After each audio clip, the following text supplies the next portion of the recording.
Hey everybody. So I want to give you guys an update on the Ford Ranger clutch repair. I'm sitting in the truck right now, but more than a week ago, I went to work and I stepped on the clutch and I made a crunchy plastic sound. This isn't good. And then it was low on fluid and I'm like, oh crap. So I filled it up and it kind of stayed like that for about a month, and then it got really cold again here, down to like 0.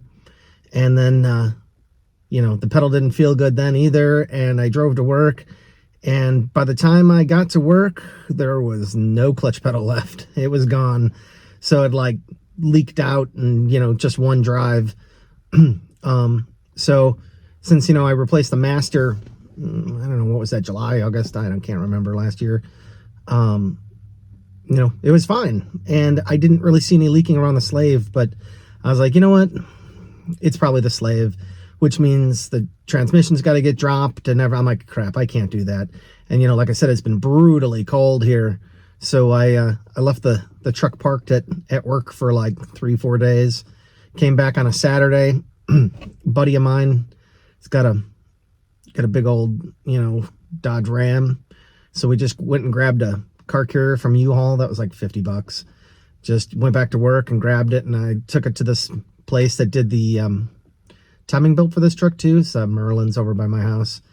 And so while I had time, I went on Rock Auto and I ordered the entire kit. It's a master, a slave, a flywheel, a pressure plate, a clutch disc, throw bearing, whatever, all that crap.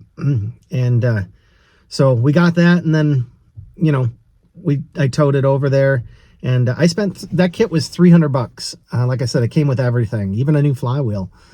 That makes sense, right? So drop it off, and they started working on it like this last Monday. Today's Friday. And so they get it done, and I tell them, hey, well, they're getting it done, and the last thing I said before I left the shop was, hey, don't push the parking brake, it's frozen. And they're like, okay, write it down. They wrote it down. And so they do everything, and they're like, oh, okay, it's ready.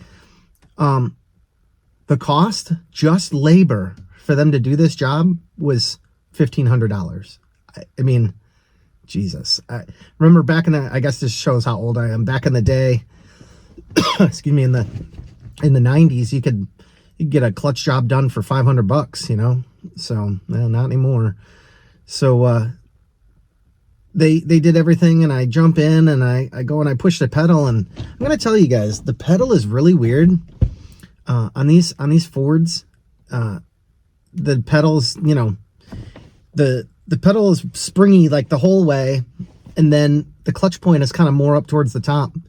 At least in this specific truck, but I'm pretty sure it's all the Rangers that are like this, that have this hydraulic clutches. And so I get in there and I'm stepping on it, and I'm like, what the? It's like the clutch pedal's moving halfway, and then then you hit like the clutch point. I'm like, this is weird. I went back to them. I was like, does this seem normal to you guys? Like, this isn't how this truck is. And they're like, oh no, this is completely normal. And I'm like, it's not. So I kind of talked to the guy who did everything, and he's like, oh, this stuff comes pre-bled. And I'm thinking, well, the slave doesn't come attached to the master, and even if it does, you have to disconnect it to put it all together. You still got to bleed it. He's like, oh, these days you don't need to bleed. So I'm like, no, dude. So there's, the clutch works. Just the pedal's a little weird, and I think when it was really, really cold, some plastic snapped under there or something. I'm not exactly sure what's going on, but it certainly isn't right. When Billy and I replaced the master, last year, we bench bled it. We put it on a board and stuck it up on a tree. If you go back and watch that, and I got it back in, I mean, everything felt perfect. It felt like it did when I first got the truck. I mean, it only had this thing only has 130, I'm looking at 135, 285 miles on it. So this is not really a lot, for a Ford Ranger Danger. So anyways, and then I'm like, well, and they're like, no, that's normal. I'm like, I'll just bleed it myself, fine. But I went to go take off, and I'm like, the truck's not moving. And so I reach over here, I pull the e-brake, and hear clunk, and I'm like, oh no, they pushed it. And then so I undo, pull it, and I try to go. No, it's frozen. And I go back in there and I go, hey, you guys push the emergency brake? And he's like, oh. And I'm like, no, I told you guys not to do that. I'm like, now my brakes are seized. Oh, let me look. So they jump in, and this guy's, it wouldn't take a genius to figure this out, I don't think, but you let the clutch out. That's how did I figure it out? I start to let it out, and I'm like, oh no, it's not going anywhere. And this guy's revving it up and trying to get it to go, and I'm like, dude, stop. You're just gonna burn up the brand new clutch you just put in. I'm like, don't do that. So it's like, I said, well, you got to get it unstuck. You stuck it, you got to unstuck it. So he's like, all right, give me 30 minutes or something. And then, as I go home, and they call me back, I go back there, and they're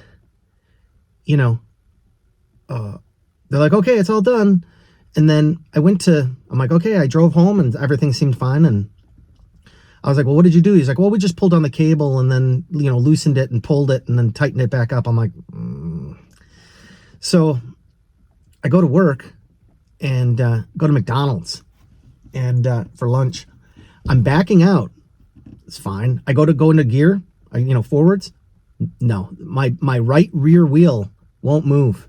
My left wheel's moving. So the truck's like, and I'm going back and forth. And finally it lets go. And I'm like, oh, Jesus Christ. I was in the worst spot ever, by the drive-through, and people are coming through, and I'm like, oh man. So I drive back to work, and I'm like, well, okay, well, hopefully that doesn't happen again.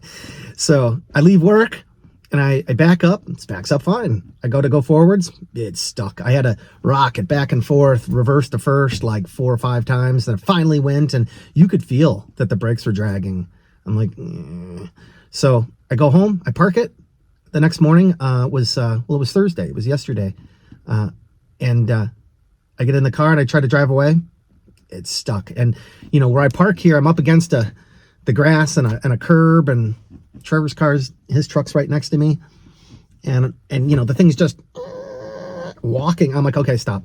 So later in the day, I got back out here, and I got it loose, and I drove it over there.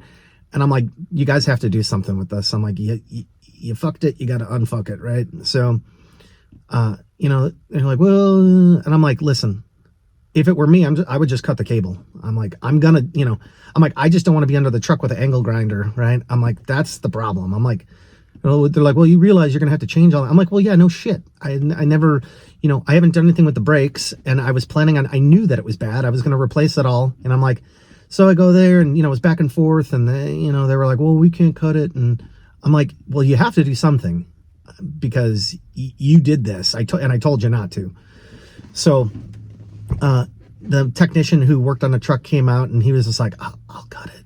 I'm like, would you just, I said, this just can't happen again. I was like, it'll be my problem later. And he's like, all right. So he's like, okay, I cut it. I'm like, good. So, he shows me, and he said, oh yeah, sorry, I screwed up. I didn't read the note. I'm like, hey man, shit happens, right? So anyways, that's where we're at. So now this thing's got, all new clutch, all new timing belt, and all the belts, the serpentine belt, water pump, all that. Like, it's got a good radiator. I just wanted to update you that even if you didn't think your slave was leaking, you could have problems. And of course, here it's in the dead of freaking winter, so. But that's it. That's the update. And let's see what else we got going on. I think this week we'll work on the custom Game Boy that I had from scratch. I pulled the CPU off of the Super Game Boy adapter a while ago, so we got that. I got a couple irons in the fire. Maybe Saturday, tomorrow, we might be able to go to the storage space, and I want to try and. I ordered a new set of well, they're not new to me. Brake calipers for the front brakes, and we'll work on. My plan was to shave those down so they don't hit the spokes anymore, because we already installed 40,000 spacers on that front rim. So, but yeah, stay tuned. We'll got something coming out. We'll see you guys in the next one. All right, easy.